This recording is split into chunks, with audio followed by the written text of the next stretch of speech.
Before we begin tonight's account, I want to ask where you're watching from. The darkness feels different depending on where you are, doesn't it? Whether you're in the comfort of your city apartment or somewhere more isolated, like the places we'll be visiting tonight, take a moment to look around you. Notice the shadows. Are they just shadows or something more?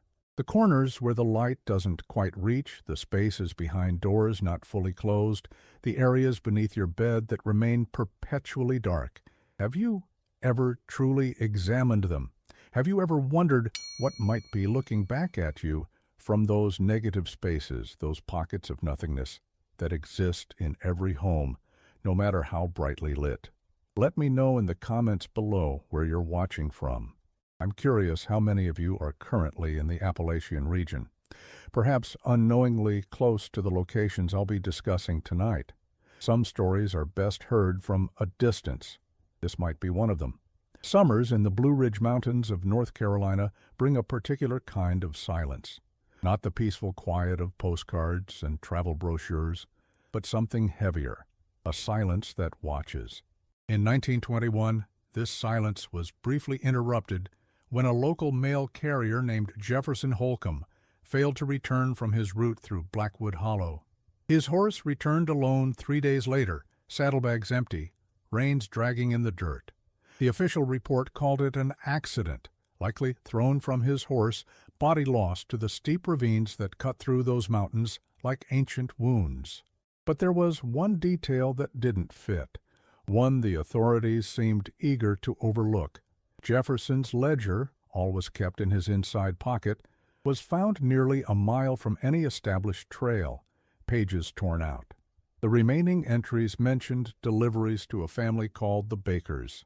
Queer folk, he'd written, keep to themselves mostly, except when they don't. The Blackwood Hollow settlement wasn't on any official map, and the investigation, if you could call it that, lasted less than a week. No one looked too closely at the Baker homestead, which sat nestled against the northern ridge, its windows like dark eyes watching the valley below. No one asked why, in the weeks before his disappearance, Jefferson had started locking his doors at night, or why he'd asked his wife if she'd ever heard singing coming from the ridge caves after midnight. That was how it began. Or perhaps it had begun years before, when Tobias Baker first led his extended family into those mountains, promising them salvation from a world he claimed was rotting from within. What we know for certain is that between 1921 and 1934, the Baker family transformed from reclusive mountain folk to something far more sinister, an insular clan whose influence would stretch across 3 counties and leave dozens of lives shattered in its wake. The arrival of the Bakers in 1919 had initially been unremarkable.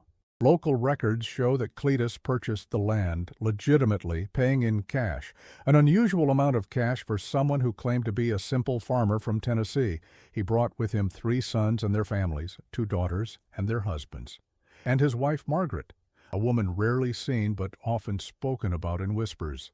They built their compound with remarkable efficiency, as if working from plans long established in their minds.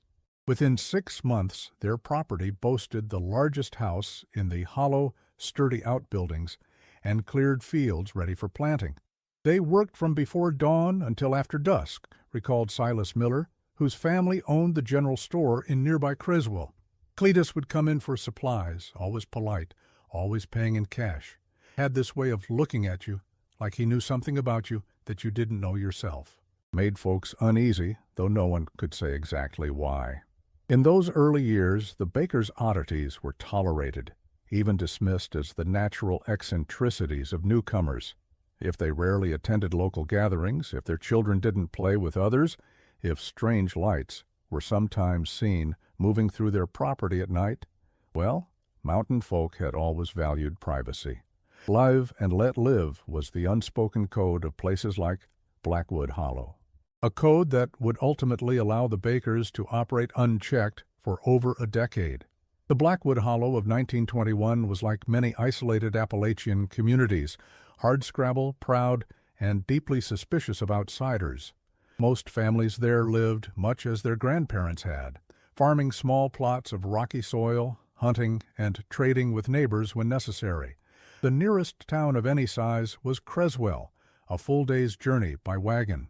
The people of Blackwood Hollow handled their own problems, kept their own counsel, and rarely ventured beyond the sheltering embrace of their mountains. The isolation wasn't just physical, but cultural as well.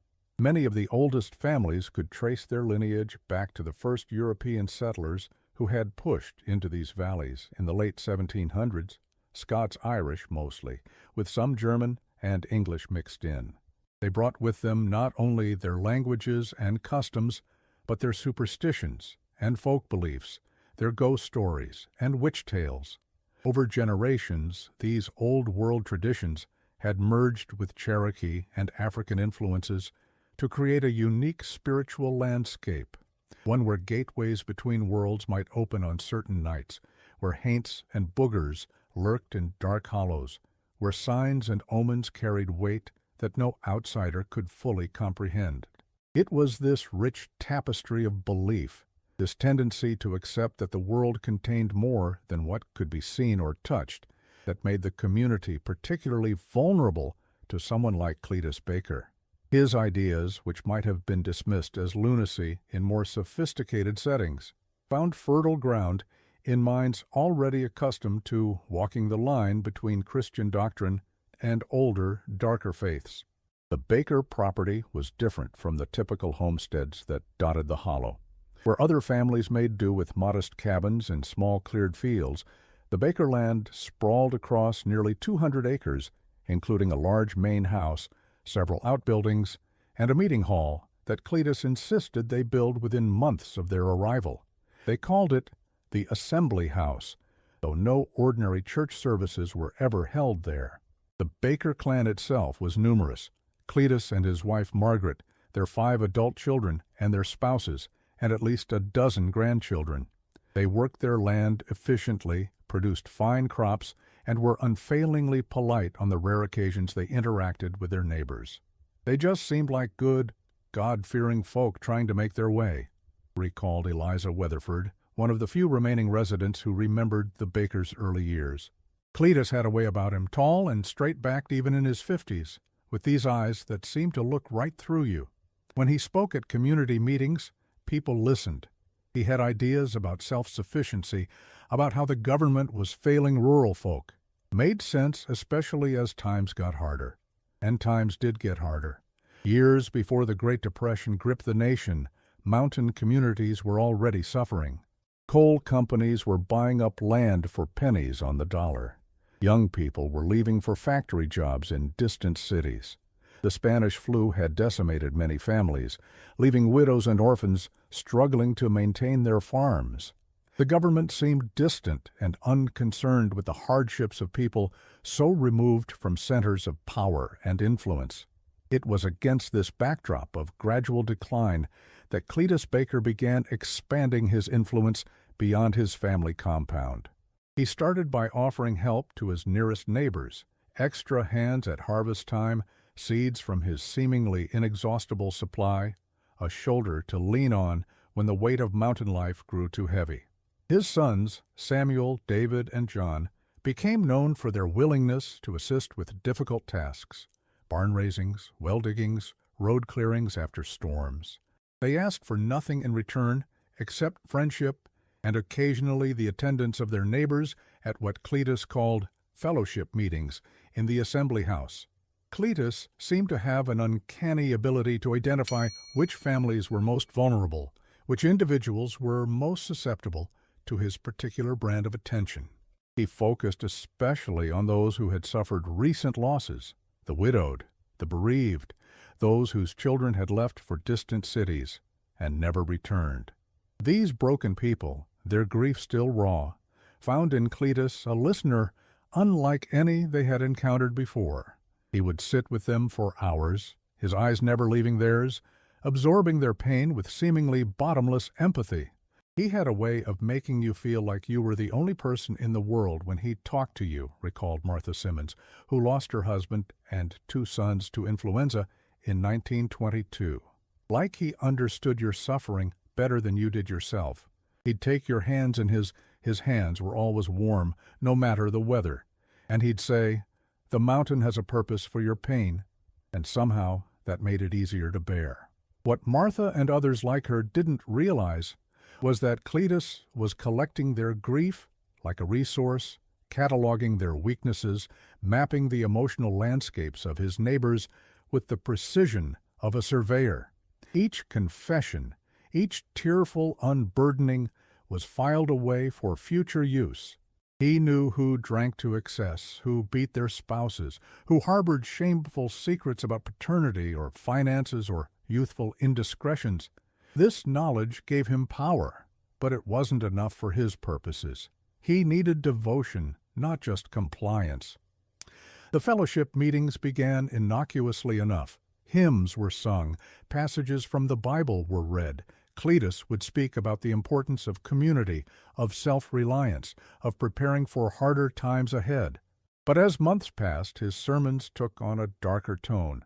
He spoke of corruption in the churches, of government conspiracies, of ancient knowledge that had been suppressed by those in power. He introduced rituals not found in any Christian tradition, ceremonial washing in water collected from 7 different springs, the burial of personal items at the boundaries of properties for protection, the recitation of prayers in a language he claimed was spoken before Babel. Most locals attended once or twice out of curiosity or politeness, then found reasons to decline further invitations.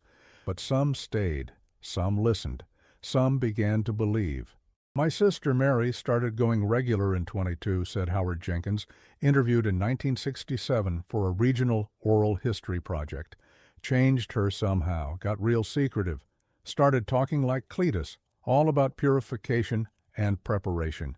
Said she'd been chosen for something important. Last time I saw her, summer of 23, she told me the Bakers had shown her the heart of the mountain, and that she finally understood her purpose. Moved onto their property the next week. Letters stopped coming after that. When I went to check on her that Christmas, Cletus said she'd gone to stay with kinfolk in Kentucky. Never did find those kinfolk, though I looked for years." Mary Jenkins was one of the first to disappear into the Baker orbit, but she wouldn't be the last. As economic conditions worsened, as traditional support systems failed, the Bakers' promises of security and belonging became increasingly attractive to those on the margins. Widows with children to feed, young men without prospects, the elderly with no family left to care for them. One by one, they were drawn into what locals had begun to call Baker's Fold. By 1925, the Baker compound had expanded to include several new cabins housing these adopted members. From the outside, it might have appeared to be nothing more than a communal living arrangement born of practical necessity, not uncommon in a region where extended family networks had always been the primary safety net. But those who left the community after spending time with the Bakers told disturbing stories. They spoke of night gatherings in the caves that riddled the ridge behind the Baker property, of Cletus's claims that the mountain itself was a living entity that had chosen their valley as a place of power, of rituals involving blood, chicken blood, they insisted, though some whispered of darker possibilities, of Cletus's growing obsession with bloodlines and heritage, his interest in which families had been in the mountains longest, which could trace their ancestry back to the original settlers, by which he seemed to mean something other than the Scotch-Irish who had first claimed the land from the Cherokee. "He asked me once if I ever heard singing in my dreams," reported Daniel Cooper, who briefly worked the Baker fields in 1924. Said it was the voice of the mountain, calling to those with the right blood. Said his family had been listening to that voice for generations, following it from place to place until they found Blackwood Hollow. Called it the final dwelling place. I quit the next day. Something about the way he looked when he talked about it, like he was hungry somehow, not for food, but for something else, something worse. When the stock market collapsed in 1929, Blackwood Hollow, like countless other rural communities, was pushed to the brink. Farms that had been struggling for years finally failed. Banks foreclosed on properties that had been in families for generations. Children went hungry. The elderly died of treatable illnesses because no one could afford medicine or doctors. It was then that the true nature of the Baker family began to reveal itself. Cletus had prepared for hard times. The Baker pantries remained full while others went hungry. Their cellars were stocked with preserved foods, tools, medicine, and, most importantly, the illegal moonshine that had become their primary source of income. As desperation grew, so did the Bakers' influence. Cletus offered food and work to struggling families, but his generosity came with expectations. "My father took a job at the baker still when our farm failed," said Thomas Cranston, whose family lived just south of Blackwood Hollow. "At first, it seemed like salvation, good money, regular meals. But then Cletus started talking about his vision, said God had shown him that a great cleansing was coming, that only those who proved their loyalty would be spared. Said the mountain was speaking to him. Dad would come home different, quieter, started keeping secrets from Ma. Then one night, he didn't come home at all." The Cranston family waited 3 days before reporting the disappearance to the county sheriff. By then, the official story had already taken shape. Jacob Cranston had abandoned his family, headed north looking for factory work. No investigation was conducted. His wife received a letter a month later, postmarked from Pittsburgh, with $5 enclosed. The handwriting was unmistakably Jacob's, but his son remained unconvinced.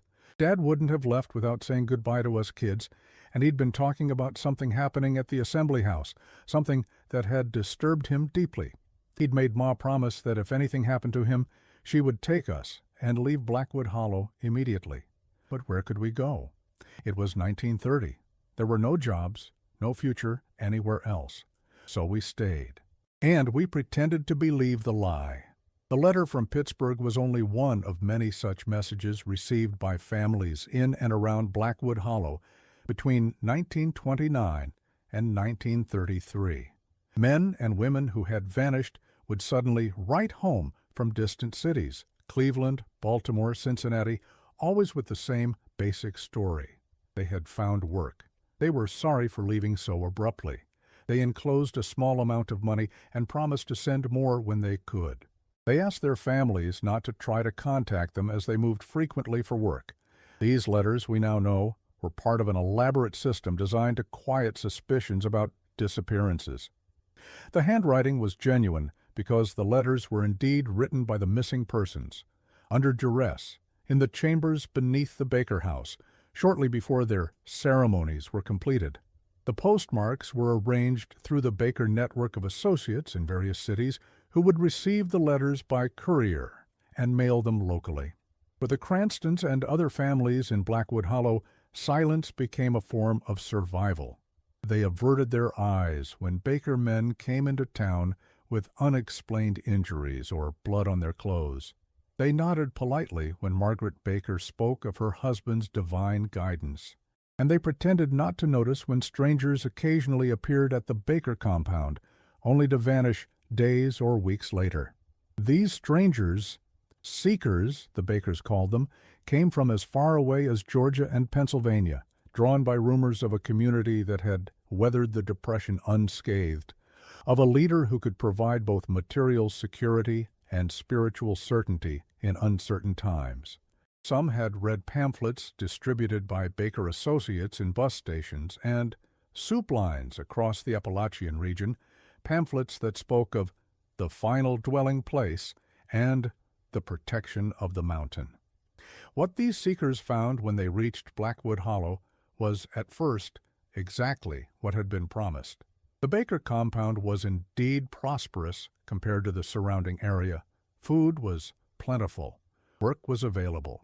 Cletus welcomed newcomers with seemingly genuine warmth, assigning them comfortable quarters and making them feel immediately valued and needed. The physical environment itself created a stark contrast to the desperate conditions many had fled. While most of Appalachia suffered under the weight of economic collapse, the Baker compound presented an image of rustic abundance. The main house, a sprawling 2-story structure of local timber with a wide wraparound porch, dominated the central clearing. Surrounding it were well-maintained cabins for family members and followers, a large barn, workshops where various crafts were practiced, storage buildings for food and supplies, and fields that produced corn, beans, potatoes, and other staples in quantities that seemed miraculous given the poor mountain soil. Most impressive was the assembly house, a circular building constructed of massive oak beams and local stone, with high windows that allowed light to enter, but prevented anyone from seeing inside from ground level. Its interior featured hand-carved pews arranged in concentric circles around a central platform where Cletus would stand to deliver his teachings. The walls were adorned with intricate wooden panels carved with symbols that Cletus claimed represented the language of the mountain, symbols that, we now know, also appeared in the underground chambers where the family's darkest activities took place. For newcomers, especially those who arrived hungry and desperate, the contrast between the world they had left and this seeming haven of security and purpose was overwhelming. Many later reported experiencing something akin to religious conversion in their first days at the compound, a profound sense of having finally found their true home, their true purpose. This emotional state made them particularly vulnerable to the indoctrination process that followed. But there was a process of evaluation that began from the moment a seeker arrived. Baker family members would engage them in lengthy conversations about their backgrounds, their families, their beliefs. Cletus himself would often spend hours alone with new arrivals, asking peculiar questions about their dreams, their blood type, whether they had ever felt called to the mountains. Based on these evaluations, seekers were divided into categories. Most were assigned roles in the outer workings of the Baker operation, tending crops, working the stills, maintaining buildings, cooking, cleaning. They became part of what appeared to be a functioning, if unusual, communal society. They were allowed to attend the regular assembly house meetings but were excluded from the more esoteric rituals. A smaller number, those Cletus deemed to have the right blood or the right sensitivity, were gradually initiated into the inner circle. They learned about the chambers beneath the house.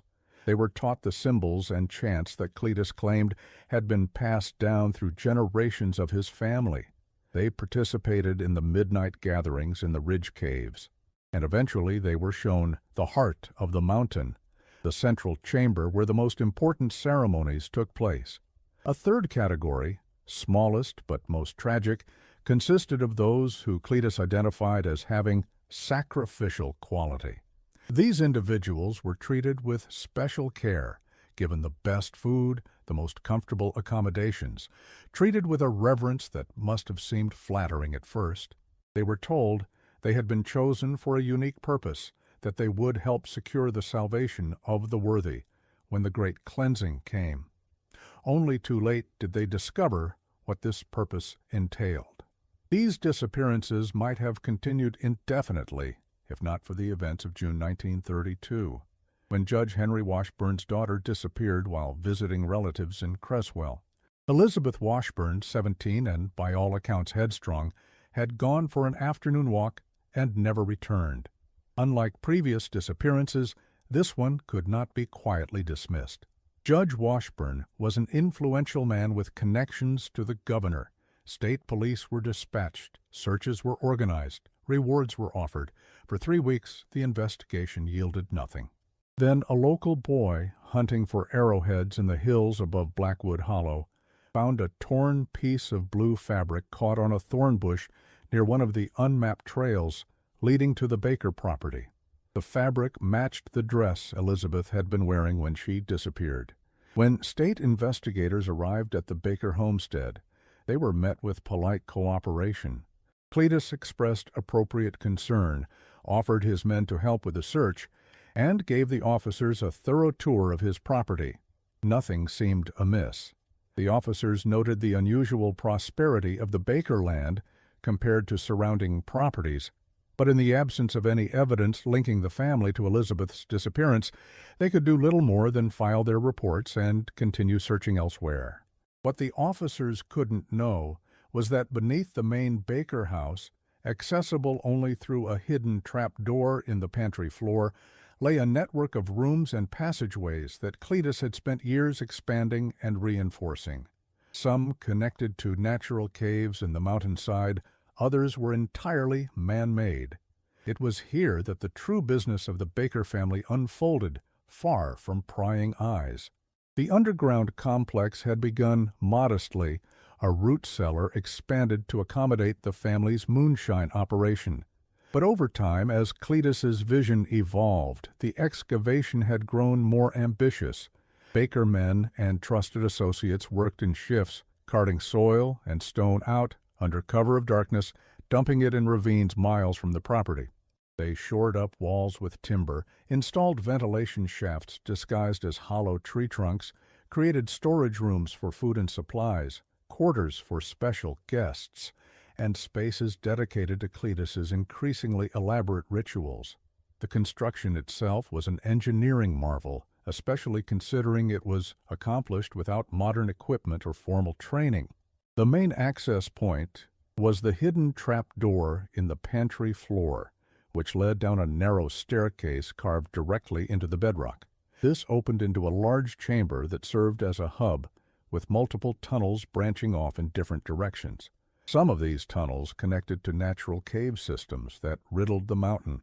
Others were entirely man-made, their walls smoothed and reinforced with local timber. The primary tunnel extended nearly a quarter-mile into the mountainside, gradually descending deeper beneath the ridge. Smaller chambers branched off at irregular intervals, each serving a specific function in the Baker family's operations.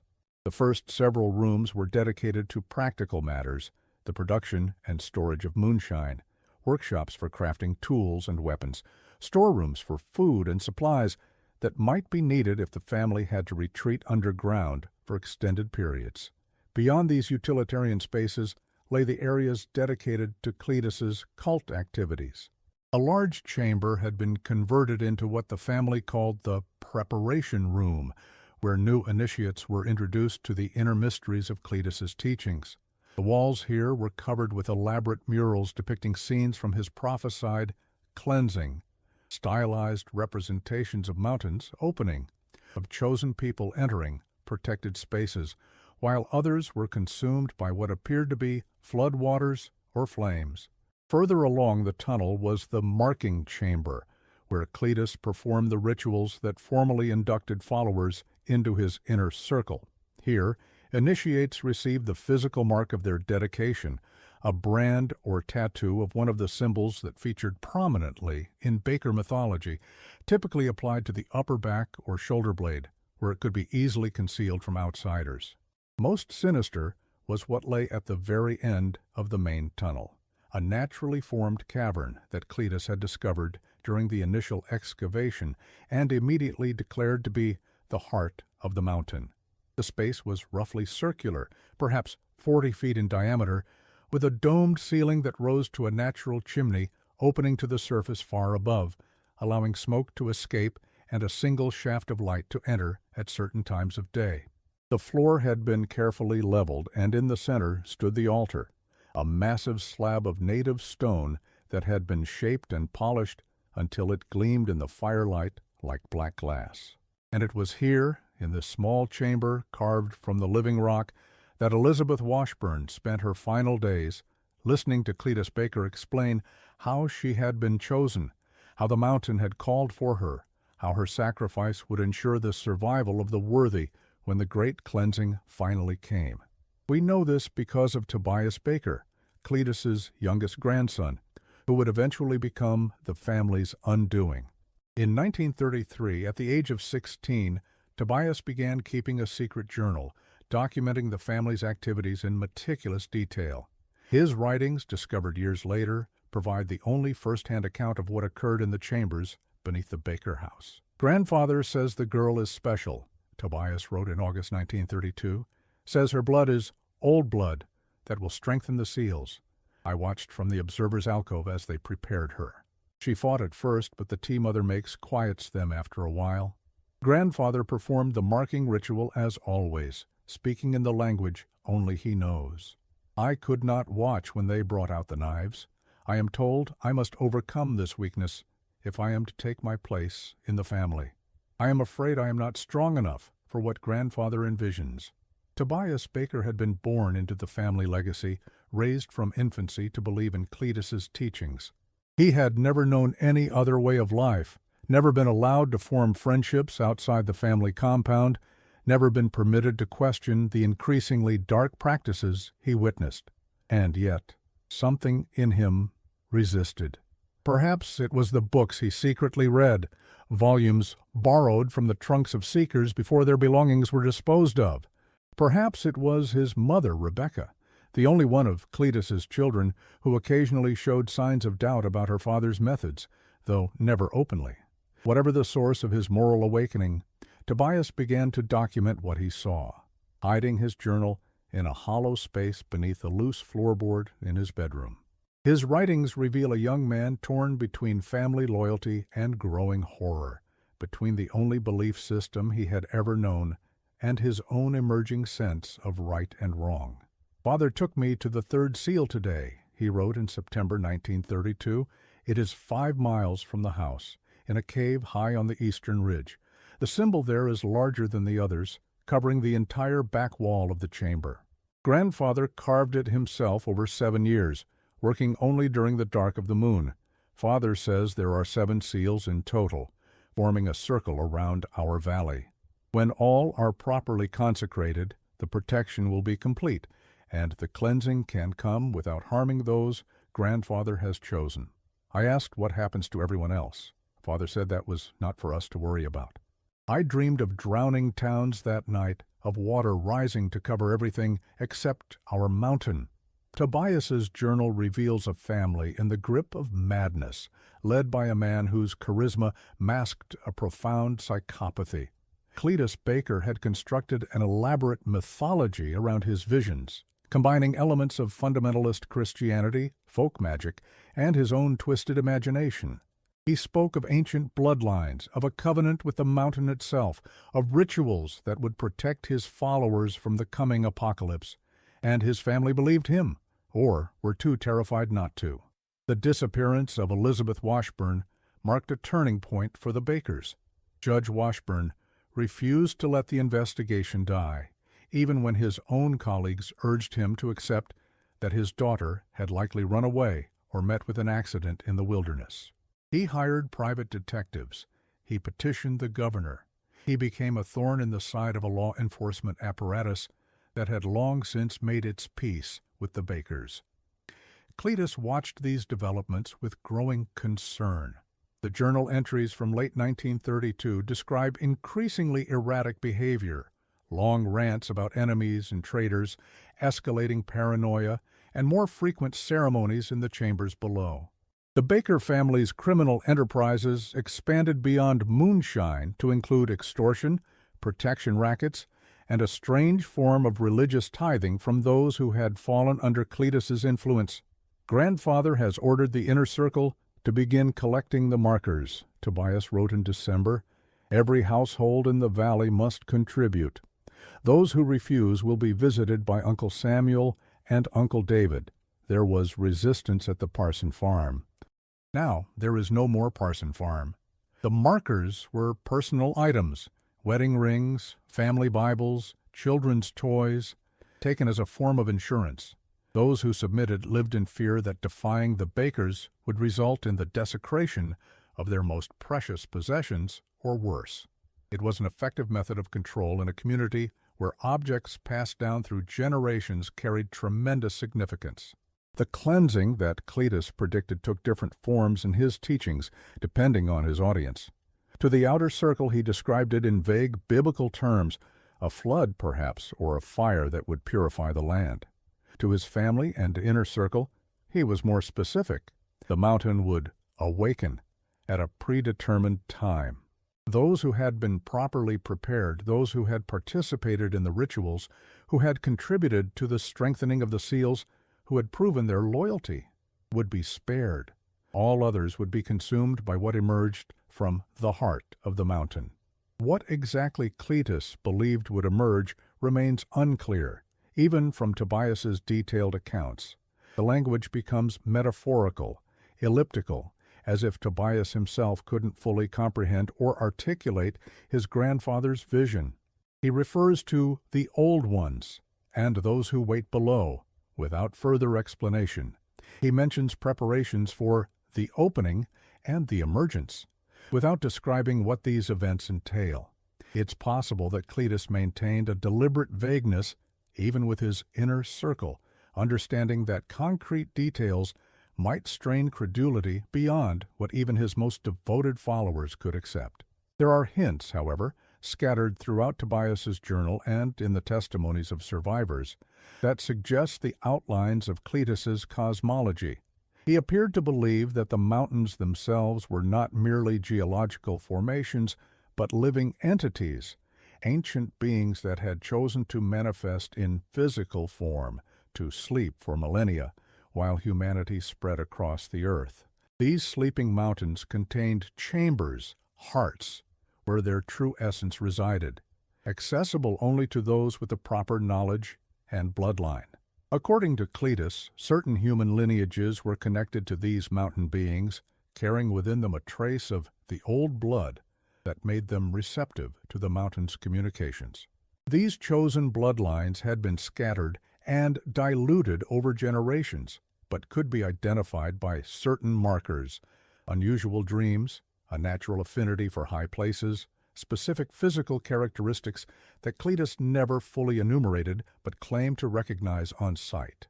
The great cleansing that featured so prominently in his teachings was to be a cataclysmic event in which the mountains would awaken, causing massive geological upheaval, earthquakes, landslides, the emergence of underground waters that would flood the lowlands.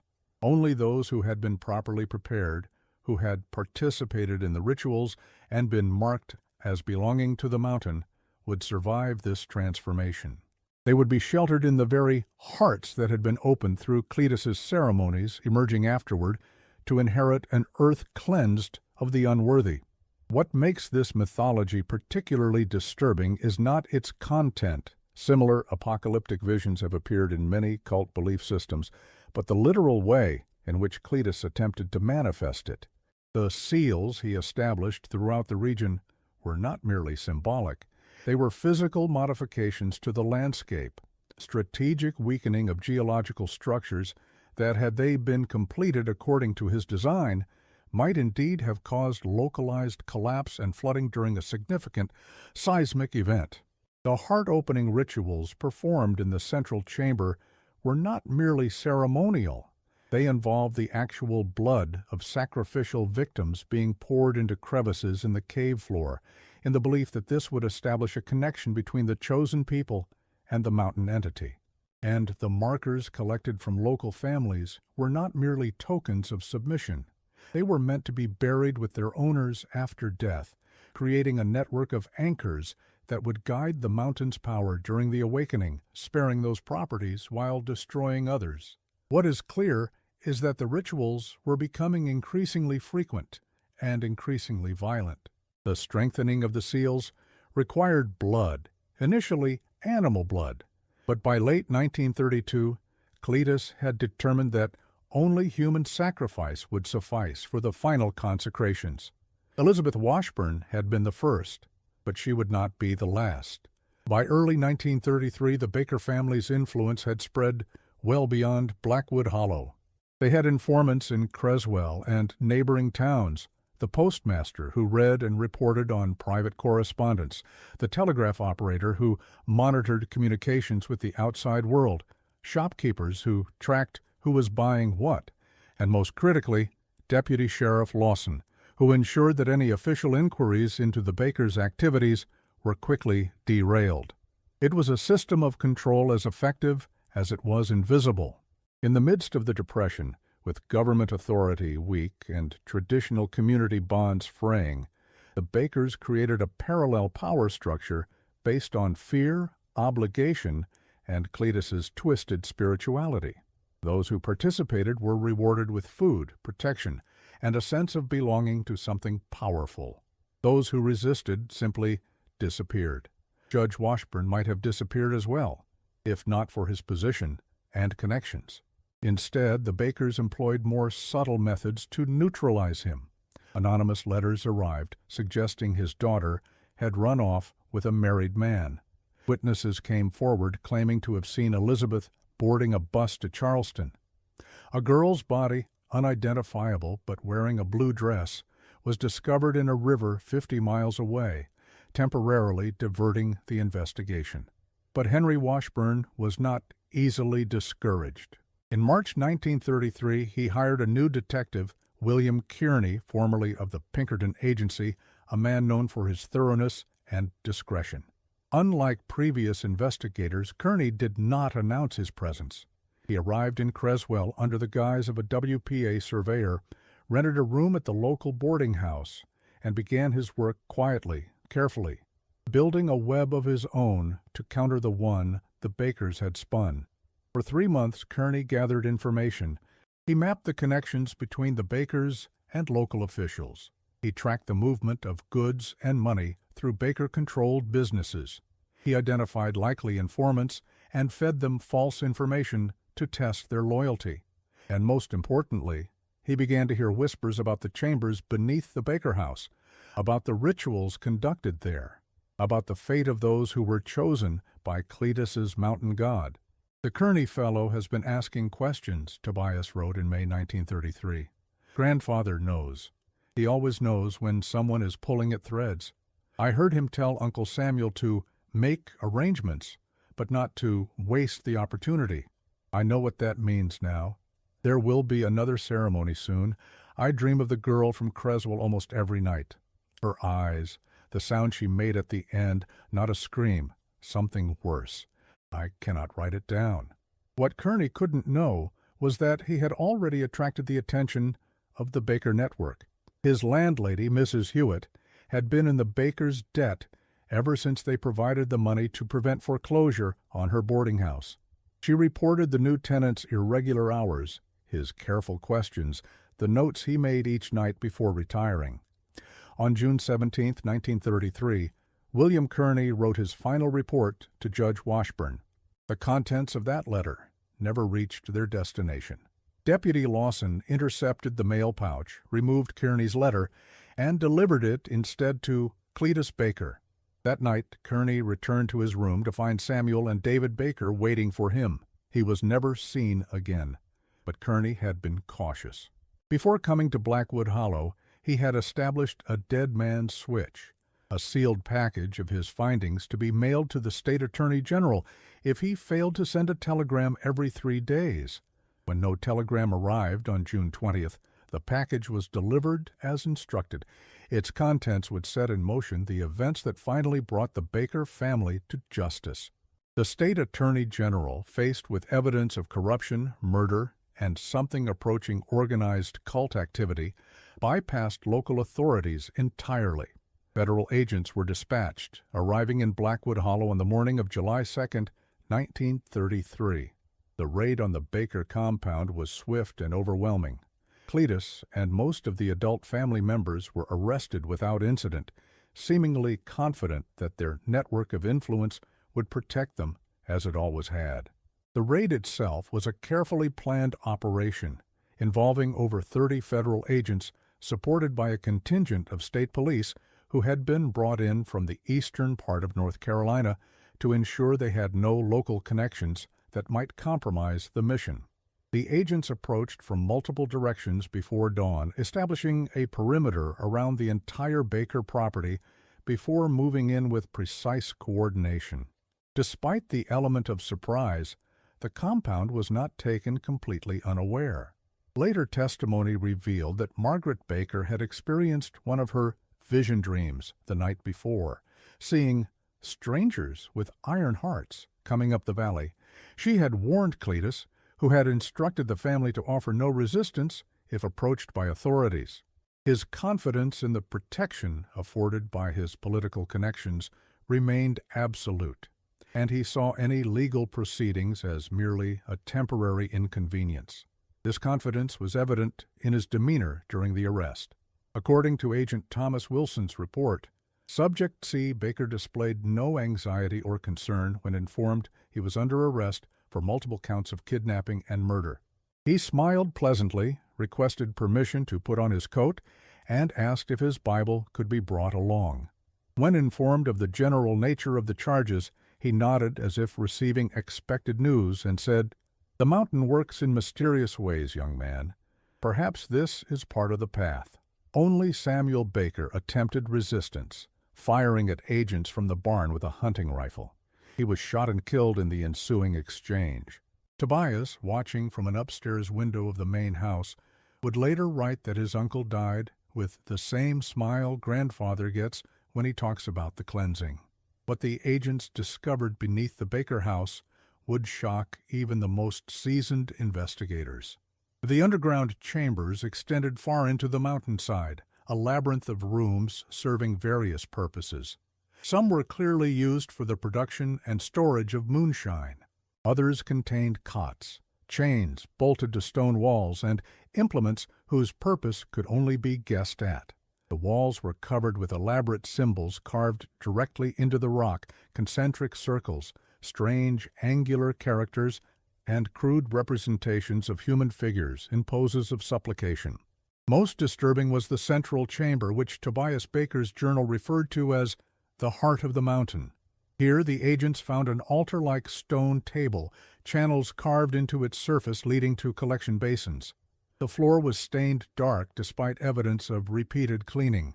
Arranged on shelves around the room were dozens of human bones, femurs, ribs, finger bones, many carved with the same symbols that adorned the walls. The bones had been treated with a preservative solution of Cletus's own devising, giving them an unnatural yellowish sheen. Some had been fashioned into ritual implements, a femur hollowed out to create a flute, finger bones strung together to form a kind of percussion instrument, ribs sharpened at one end to serve as ceremonial daggers. Each bore markings that, according to Tobias's journal, identified its original owner and the date of their transformation. The altar itself was the chamber's most disturbing feature, carved from a single massive boulder that, according to geological analysis, was not native to the region and must have been transported to the site through tremendous effort. Its surface had been polished to a mirror-like finish. Shallow channels had been cut into the stone in intricate patterns, all flowing toward 7 collection basins positioned around the altar's edge. These basins, in turn, connected to deeper channels that ran into the surrounding floor, creating a network that spread throughout the chamber like dark veins. Above the altar, suspended from the ceiling by chains, hung what agents initially took to be a decorative chandelier. Closer inspection revealed it to be an assemblage of small bones, primarily finger, toe, and ear bones, arranged in a complex 3-dimensional pattern that cast shadows on the altar surface when candles were lit below. These shadows, according to Tobias's descriptions, were believed to reveal messages from the mountain that only Cletus could interpret. The walls of the chamber were covered with elaborate symbols carved directly into the rock, concentric circles, strange, angular characters, and crude representations of human figures in poses of supplication.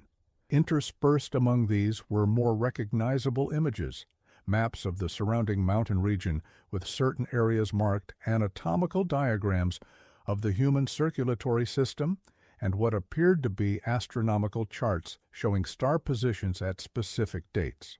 Most chilling were the markings on the floor surrounding the altar, footprints carved into the stone, positioned in a circular pattern as if for some macabre dance.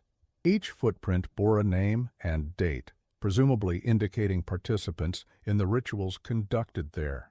The dates spanned the entire period of the Baker family's residence in Blackwood Hollow, suggesting that these ceremonies had been a central part of their activities from the very beginning.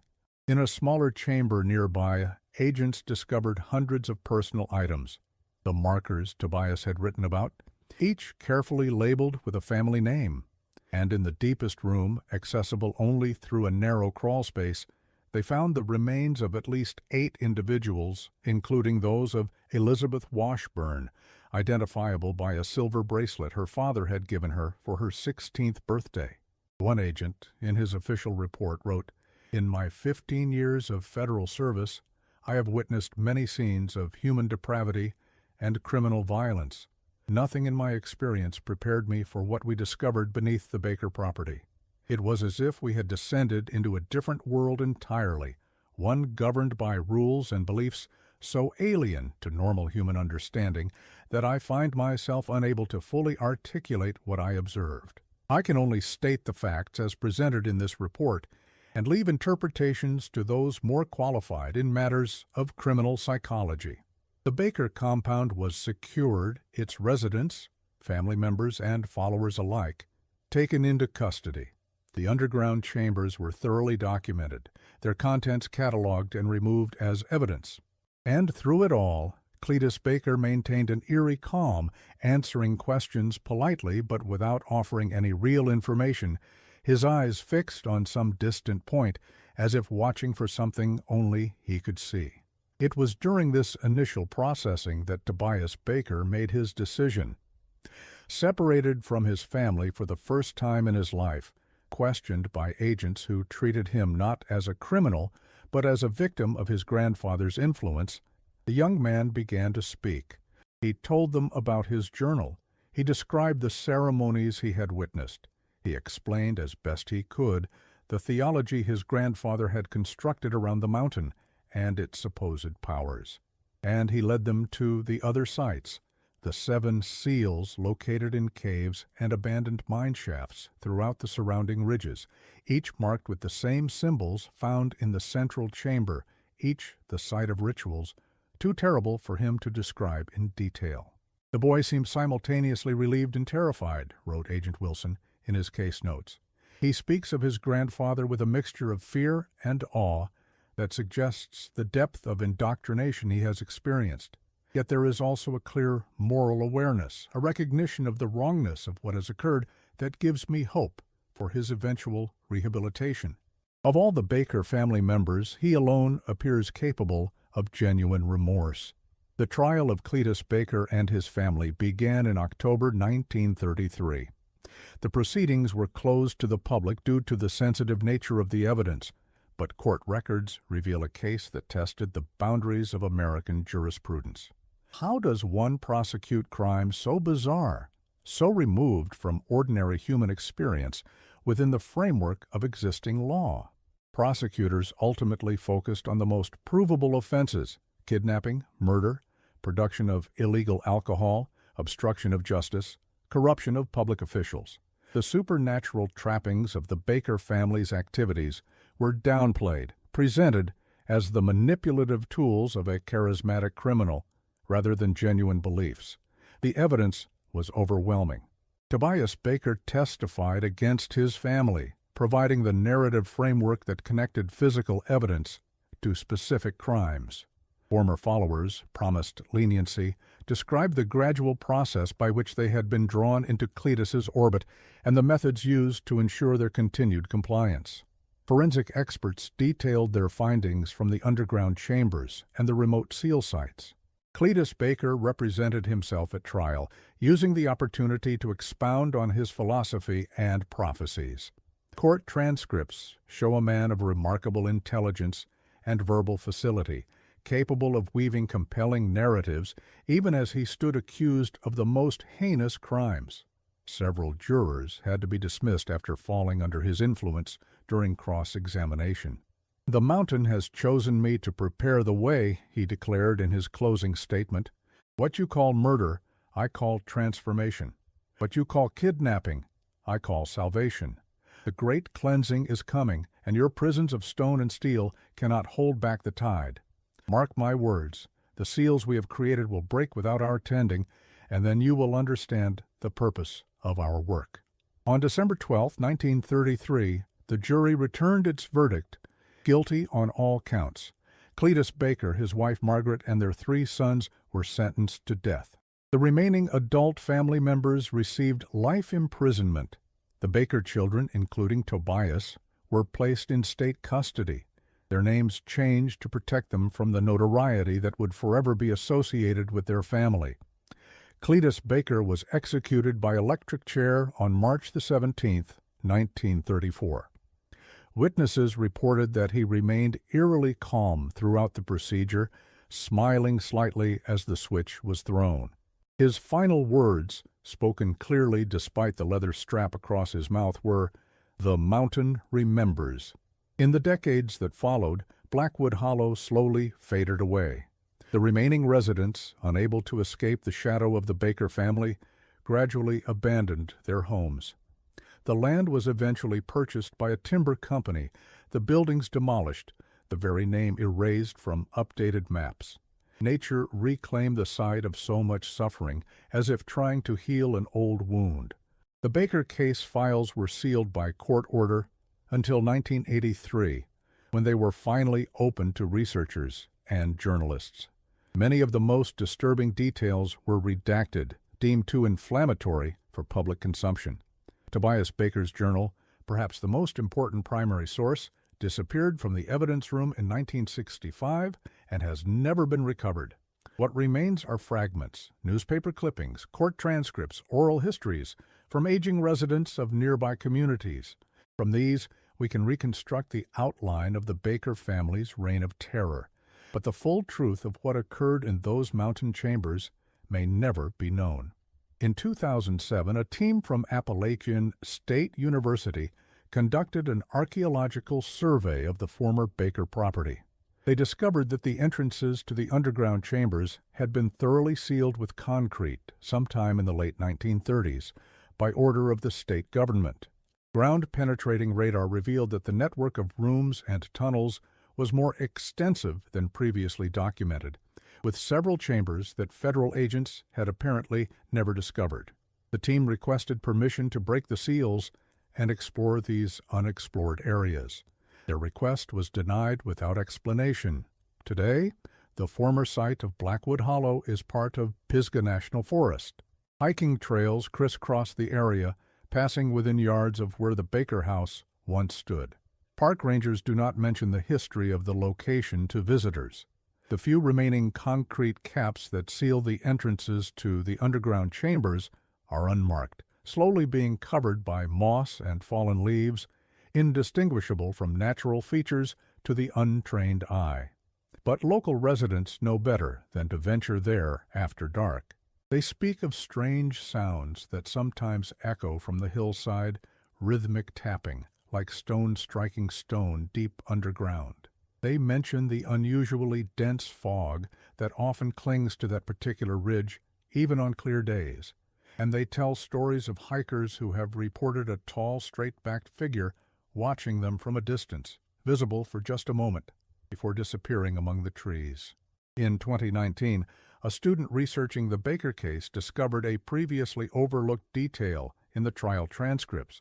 During his testimony, Deputy Lawson mentioned that in the months before the federal raid, Cletus had spoken increasingly of his successors, individuals he had identified in neighboring communities who would continue his work after he was gone. These individuals were never identified or apprehended.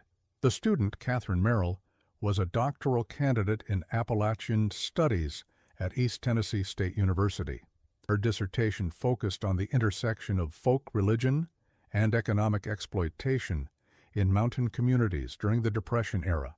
The Baker case initially served as just one chapter in her broader analysis, but as she delved deeper into the primary sources, she became increasingly focused on the aspects of the case that had never been fully resolved.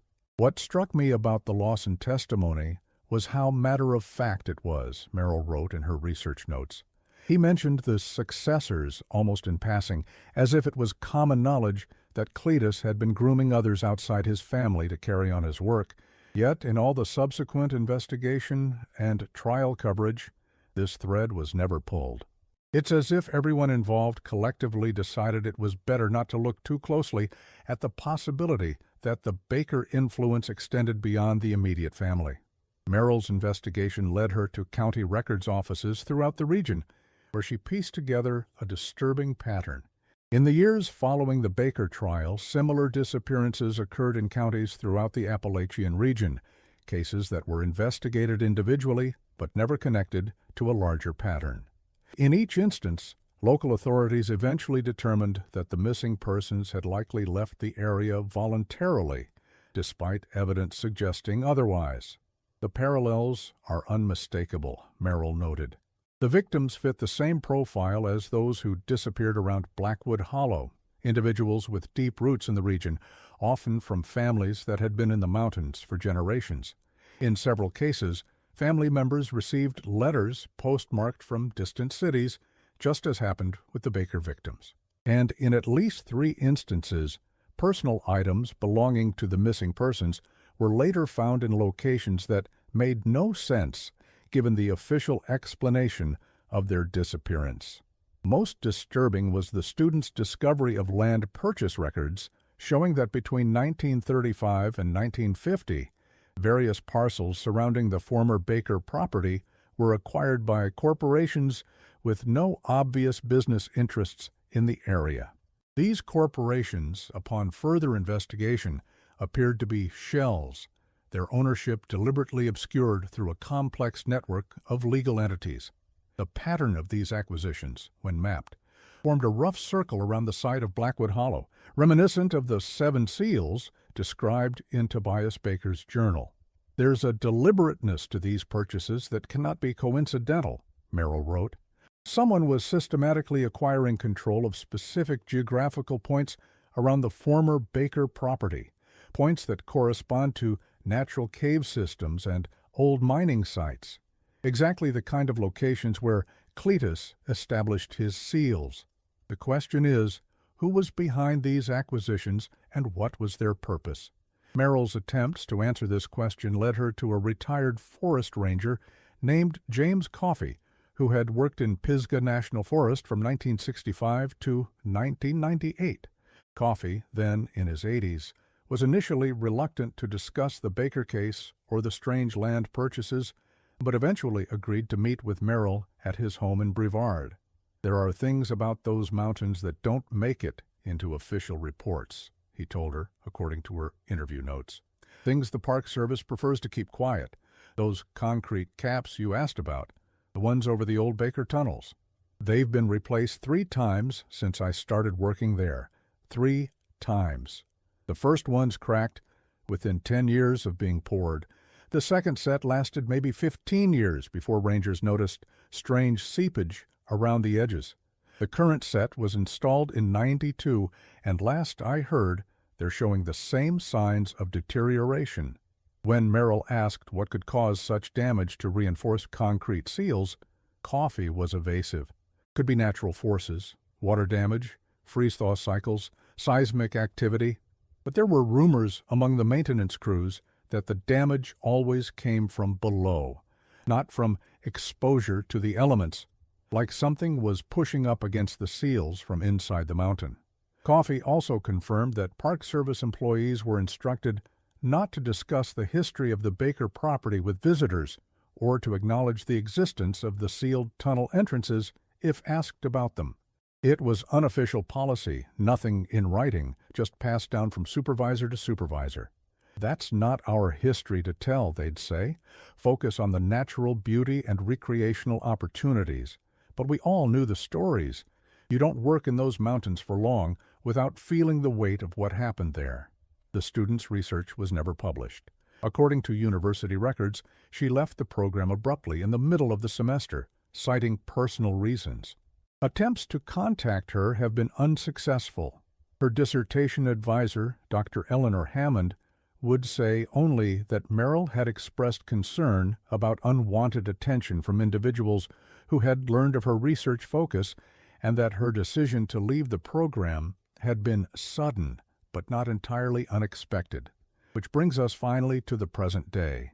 Last summer, a family hiking in Pisgah National Forest reported that their 10-year-old daughter wandered off the trail and was missing for nearly 3 hours.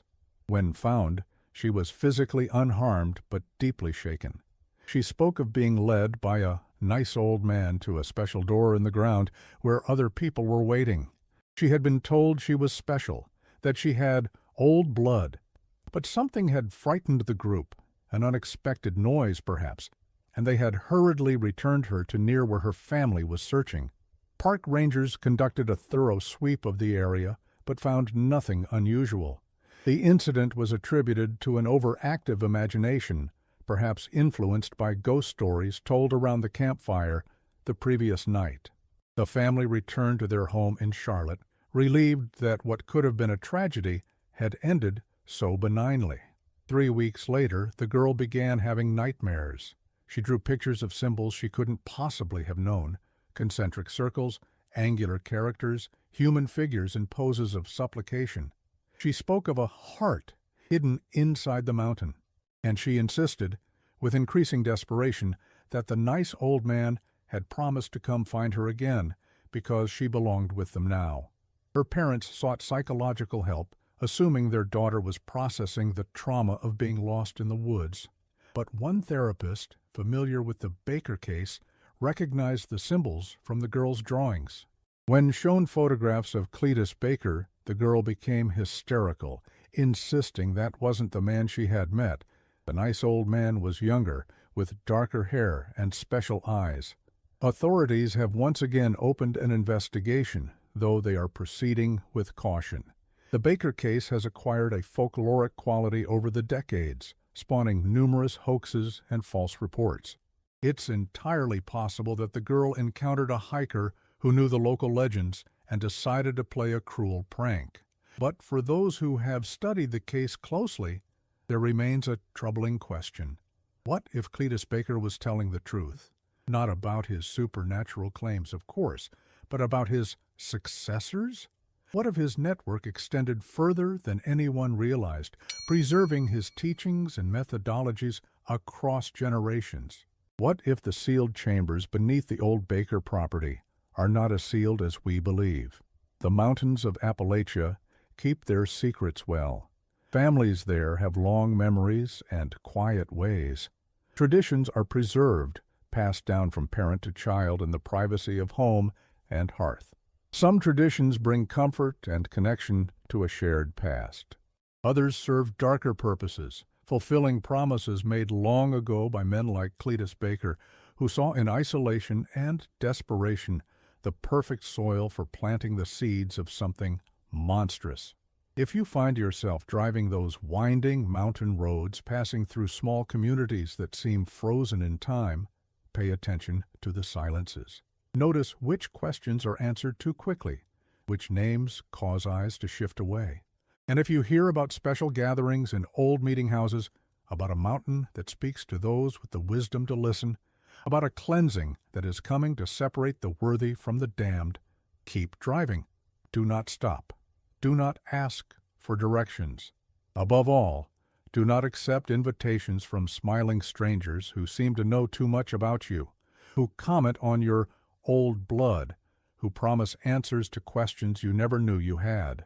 The Bakers of Blackwood Hollow may be long gone, but their legacy remains, etched into the landscape and the psyche of a region that has never fully reckoned with what happened there. And somewhere, perhaps, their work continues, in hidden chambers, in whispered teachings, in the careful selection of those with the right qualities, the right vulnerabilities, the right blood. The mountain remembers, and it is very, very patient.